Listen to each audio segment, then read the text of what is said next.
వారాహి అంటే ఏమిటి? హిందూ మతంలోని 7గురు మాతృదేవతల సమూహం మాతృకలలో ఒకటి. పంది తలని కలిగి ఉన్న వారాహి విష్ణువు యొక్క పంది అవతారమైన వరాహ యొక్క శక్తి, స్త్రీ శక్తి.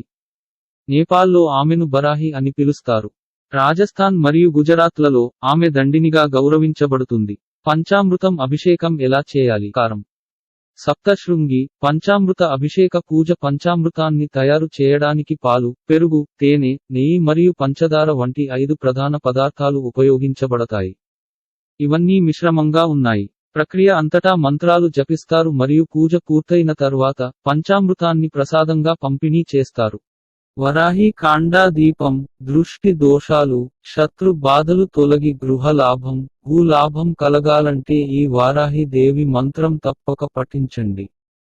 ఆషాఢమాసం ప్రారంభమవుతుంది. ఆషాఢ మాసంలో శుభ కార్యక్రమాలు ఏవి నిర్వహించరాదు. గృహప్రవేశం, శంకుస్థాపన, వివాహాది శుభ కార్యక్రమాలు నిర్వహించరాదు. అయితే ఆషాఢమాసం ఉగ్రదేవతల అర్చనకు అనుకూలమైన మాసం.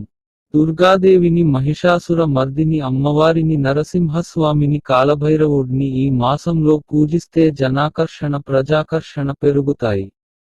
రాజయోగాన్ని సిద్ధింప చేసుకోవచ్చు.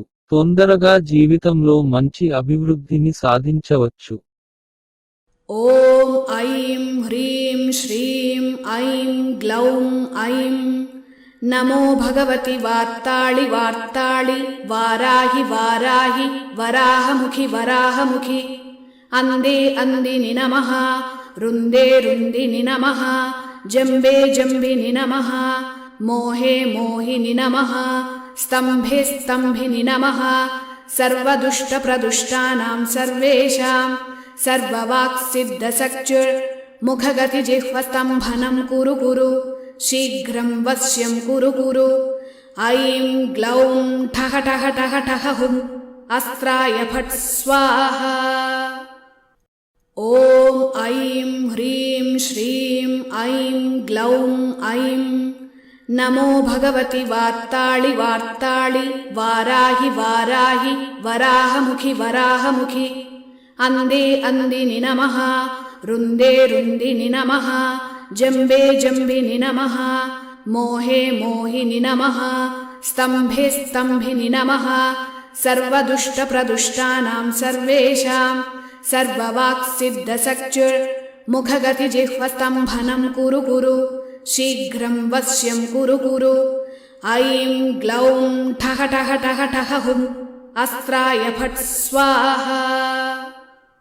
ఓం ఐం హ్రీం శ్రీం ఐం గ్లౌం ఐం నమో భగవతి వార్తాళి వార్తాళి వారాహి వారాహి వరాహముఖి వరాహముఖి అందే అందిని నమః రుందే రుందిని నమః జంబే జంబిని నమః మోహే మోహిని నమః స్తంభే స్తంభిని నమః సర్వదుష్ట ప్రదుష్టానాం సర్వేషాం సర్వవాక్సిద్ధసక్చుర్ ముఖగతి జిహ్వస్తంభనం కురు కురు శీఘ్రం వశ్యం కురు కురు ఐం గ్లౌం ఠహ ఠహ ఠహ ఠహ హుం అస్త్రాయ ఫట్ స్వాహ. ఓం ఐం హ్రీం శ్రీం ఐం గ్లౌం ఐం నమో భగవతి వార్తాళి వార్తాళి వారాహి వారాహి వరాహముఖి వరాహముఖి అందే అందిని నమః రుందే రుందిని నమః జంబే జంబిని నమః మోహే మోహిని నమః స్తంభే స్తంభిని నమః సర్వదుష్ట ప్రదుష్టానాం సర్వేషాం సర్వవాక్సిద్ధసక్చుర్ ముఖగతి జిహ్వస్తంభనం కురు కురు శీఘ్రం వశ్యం కురు కురు ఐం గ్లౌం ఠహ ఠహ ఠహ ఠహ హుం అస్త్రాయ ఫట్ స్వాహ.